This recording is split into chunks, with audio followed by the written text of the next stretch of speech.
For thousands of years, the women buried beneath the sands of southern Iraq kept their secrets. Their bones lay quiet under layers of dust, gold, and broken pottery, waiting for someone to finally ask the right questions. When modern scientists began studying their remains with forensic imaging and genetic testing, what they uncovered was not just an old story about a lost civilization. It was something far more unsettling, a picture of violence, control, and sacrifice hidden underneath all that famous Sumerian glamour. If you enjoy uncovering the darker, hidden layers of ancient history, the parts most documentaries skip past, stay with us and subscribe so you don't miss what we uncover next. Now let's step back 4,500 years into the dust of ancient Sumer. Sumer is often introduced to us as the cradle of civilization. It gave the world the first cities, the first writing system, the first law codes, the first wheel, the first recorded epic poem, and some of the earliest known systems of mathematics and astronomy. It sat in the fertile land between the Tigris and Euphrates rivers in what is now southern Iraq. And around 5,000 years ago, it produced some of the most advanced urban societies the world had ever seen. Cities like Uruk, Eridu, Lagash, and Ur rose out of the flat river plains, surrounded by irrigation canals, temple complexes, and busy marketplaces. It was a world of scribes and priests, farmers and traders, kings, and, as we are about to see, a very complicated relationship with the women who lived inside it. One of Sumer's most famous cities was Ur, a place mentioned even in the Bible as the hometown of the patriarch Abraham. And it was underneath Ur, in the 1920s, that a British archaeologist named Leonard Woolley made a discovery that would eventually force scientists to reconsider everything they assumed about the lives of Sumerian women. Woolley spent more than a decade digging through the ruins of Ur, uncovering close to 2,000 graves.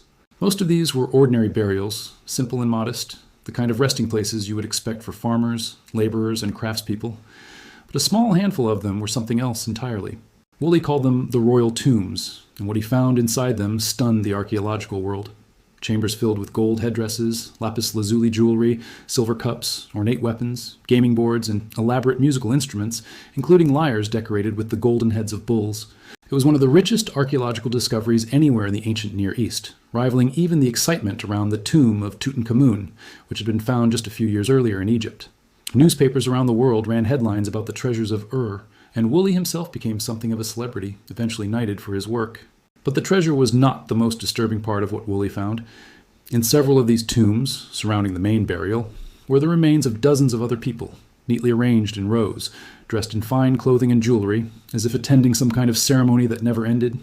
Soldiers with weapons still at their sides, grooms standing near the skeletons of oxen still harnessed to wooden carts, musicians with their instruments still resting in their hands, or, in one haunting case, a woman's fingers still positioned as though frozen mid-performance. And again, women. Rows and rows of women, adorned in beaded headdresses and jewelry, lying exactly where they had been placed thousands of years earlier, as though time itself had simply paused around them. One of the most famous of these tombs belonged to a woman named Puabi. Her name and title were inscribed on a cylinder seal found among her belongings. She was buried wearing an extraordinary golden headdress, layered with gold ribbons, leaf-shaped ornaments, and a towering crest of gold rosettes rising above her hair. Beside her lay combs carved from gold, rings stacked along her fingers, a heavy beaded cape covering her shoulders and chest, and cosmetic tools carved from precious stone, tools that suggest she cared, even in death, about how she appeared to those around her. For decades, archaeologists debated who exactly Puabi was, a queen, a priestess, the wife of a king whose own tomb had been looted long before excavation began. What made her burial especially strange was that, unlike most powerful women, recorded in early Mesopotamian texts, she was never described in relation to a husband. Her title stood entirely on its own, without a man's name attached to legitimize it, which was unusual enough to make later researchers wonder whether she held authority in her own right, independent of any king. Surrounding Puabi's tomb, and several tombs like it, was something Woolley came to call the Great Death Pit. Inside this pit lay the bodies of over 70 individuals, many of them women, arranged with what appeared to be careful, almost theatrical precision. Rows of female attendants lay in orderly lines, their headdresses still in place, their jewelry undisturbed, as though they had simply lain down together and drifted off to sleep. For decades, the accepted explanation was almost comforting, in a strange way. Scholars believed these attendants had gone willingly to their deaths, drinking some kind of sedative or poison as part of a solemn ritual, lying down peacefully beside their ruler to serve them in the next life. Illustrations from the era, printed in magazines and newspapers, depicted calm, composed figures accepting a cup of poison with quiet dignity.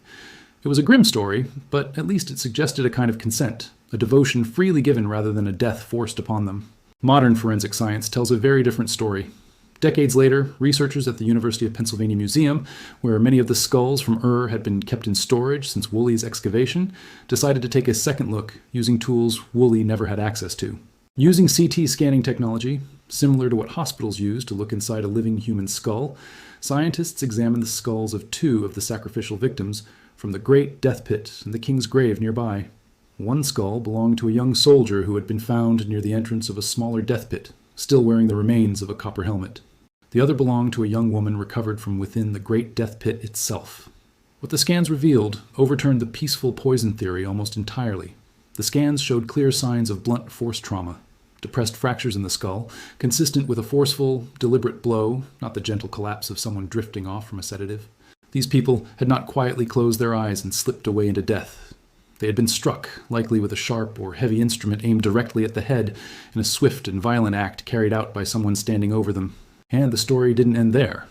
Evidence on the remains suggested that after death, the bodies had been deliberately treated, heated, and in some cases packed with mercury-based substances, likely applied to slow decomposition long enough for a lengthy funeral ceremony to take place above ground, possibly stretching across several days. The bodies were then dressed, arranged, and displayed as though nothing violent had happened at all, a carefully staged tableau built on top of real, brutal deaths, designed to be viewed by mourners who may never have known, or perhaps were never meant to ask, what had truly happened just before the funeral procession began. Among the dead in these pits, women make up a striking share of the victims. Historical texts describe entire choirs and retinues of women accompanying certain rulers into their tombs. One inscription associated with an early king of Ur, a man named Miscalamdug, references the practice of accompanying a ruler's burial with sacrificed soldiers and an entire choir of women. Reading between the lines of the archaeological and textual evidence together, a disturbing pattern begins to emerge. Female attendants, musicians, hairdressers, and members of a ruler's household were, in certain elite Sumerian burials, killed as part of the funerary ritual itself, their bodies used to complete a display of power that was meant to follow their ruler into the afterlife, ensuring that even in death, a king or queen would be surrounded by the same comforts and status symbols enjoyed while alive. This raises an uncomfortable question that historians have been forced to sit with. Were these women truly devoted followers who accepted this fate, as the earliest interpretations like to imagine? Or were they simply people with very little control over their own lives, swept into a violent ritual because their social position left them no real choice at all? The forensic evidence, cold and blunt as it is, leans heavily toward the second explanation. A person calmly choosing to drink poison and lie down to rest looks very different, medically speaking, from a person struck on the skull with enough force to fracture bone. One is a choice. The other is an execution dressed up afterward to look like something gentler. To understand why this might have happened, it helps to look at what daily life actually looked like for women in Sumerian society, beyond the glittering tombs of queens and priestesses. Sumer gave the world its first written law codes, and those codes tell us a great deal about where women stood in the social order. Marriage contracts, property laws, and legal codes from Sumerian and later Mesopotamian cities show that women's rights were almost always defined in relation to men, a father, a husband, sometimes a son. A woman's legal identity, in most surviving documents, existed as an extension of the men around her, rather than as something independent and self-sufficient. Marriages were frequently arranged as contracts between families, with the bride's father negotiating terms, much like any other business transaction, including bride price payments and dowry arrangements recorded on clay tablets that have survived for thousands of years. Women could, in certain periods and certain cities, own property, run businesses, serve as scribes, or hold genuine religious authority as priestesses, some of whom managed substantial temple estates, land, and resources. There are records of women serving as innkeepers, brewers, and traders, professions that gave them a measure of financial independence unusual for many ancient societies. But the overall structure of society placed men firmly in control of legal, economic, and political power at every level above the household. A woman's value in the eyes of the law was frequently tied to her ability to produce children, manage a household, or serve the interests of the family she belonged to, rather than being treated as a fully independent legal person in her own right. Laws concerning adultery, divorce, and inheritance consistently placed harsher penalties and fewer protections on women than on men in equivalent situations. Skeletal evidence adds another disturbing layer to this picture.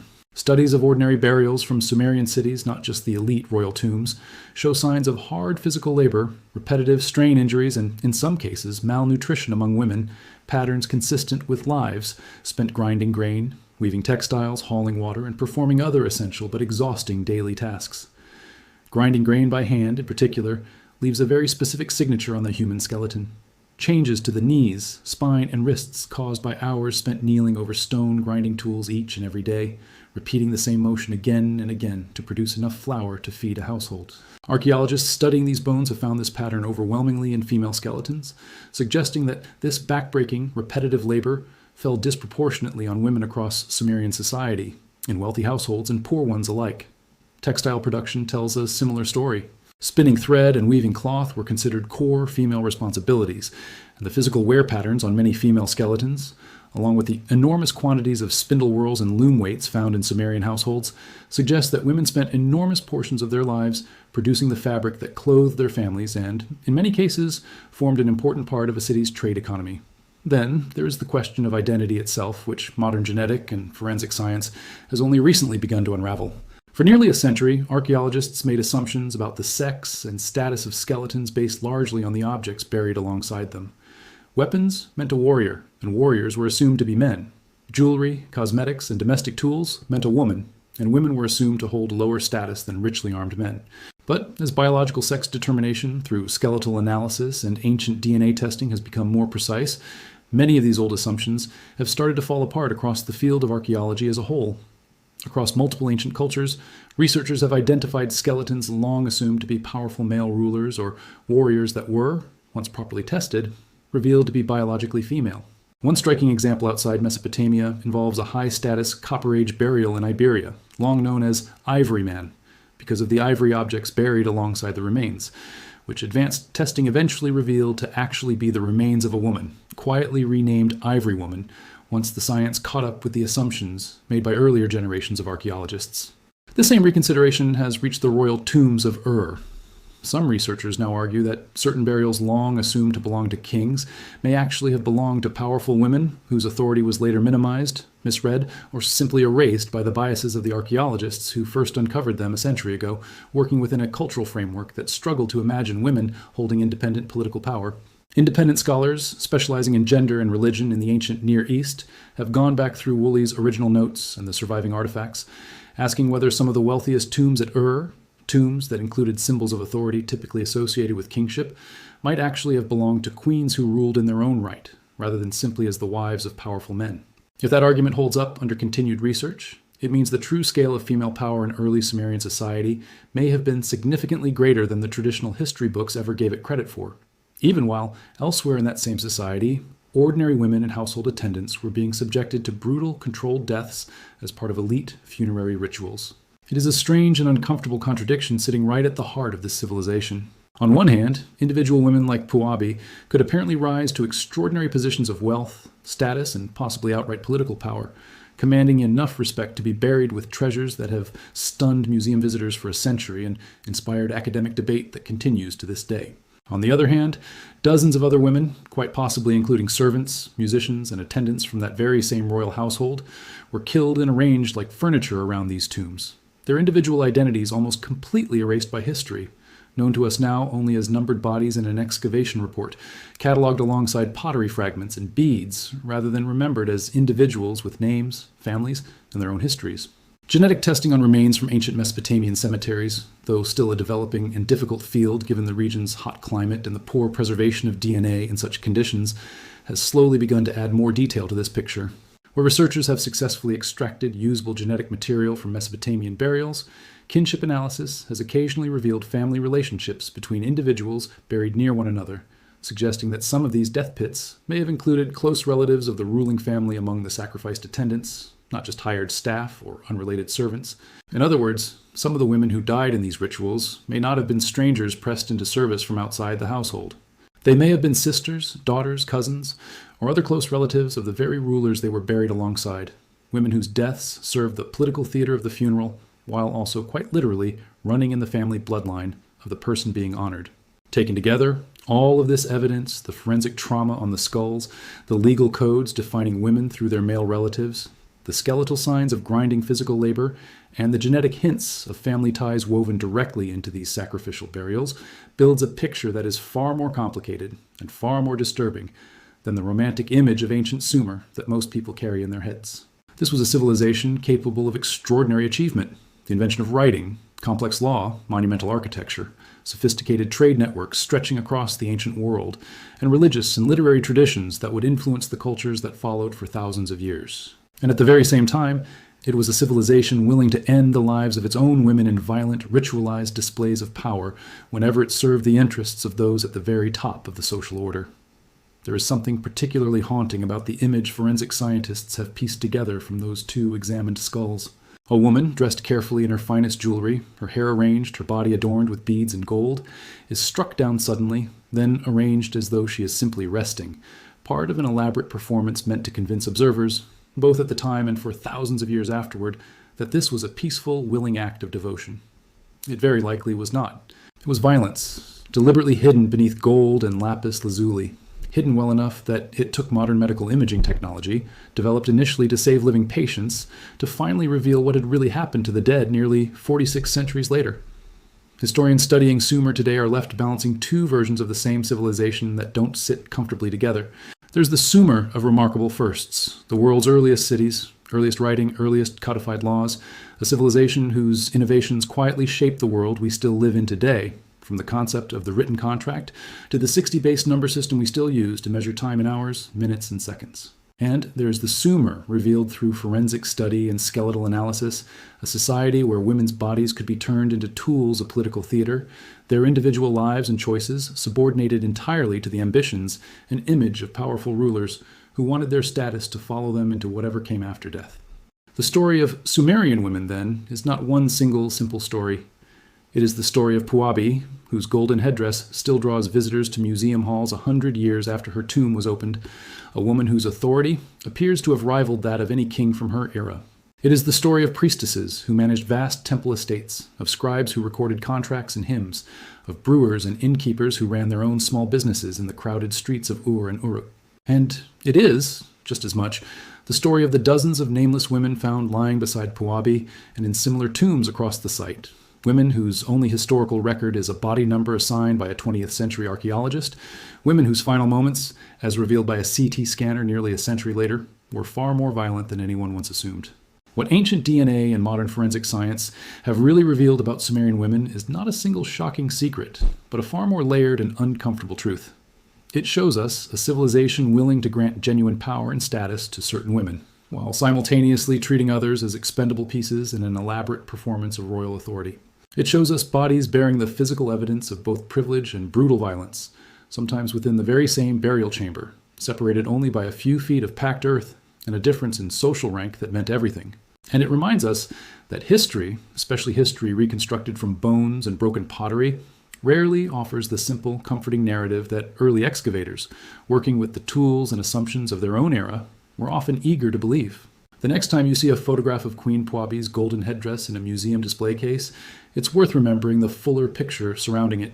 Not just the wealth and craftsmanship, remarkable as it is, but the rows of other women who were buried nearby.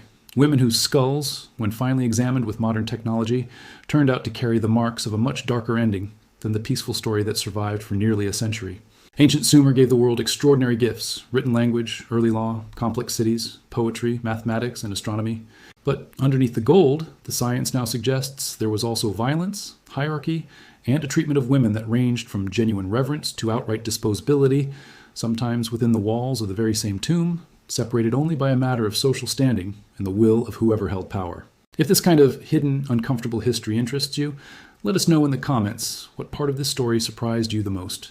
And if you want more deep dives into the darker, lesser-known corners of ancient civilizations, the parts of history that rarely make it into textbooks, subscribe and stay with us. There are many more hidden stories like this one still waiting to be uncovered. Thank you for watching, and until next time, keep questioning what the past has told us and keep looking closer at the evidence buried beneath it.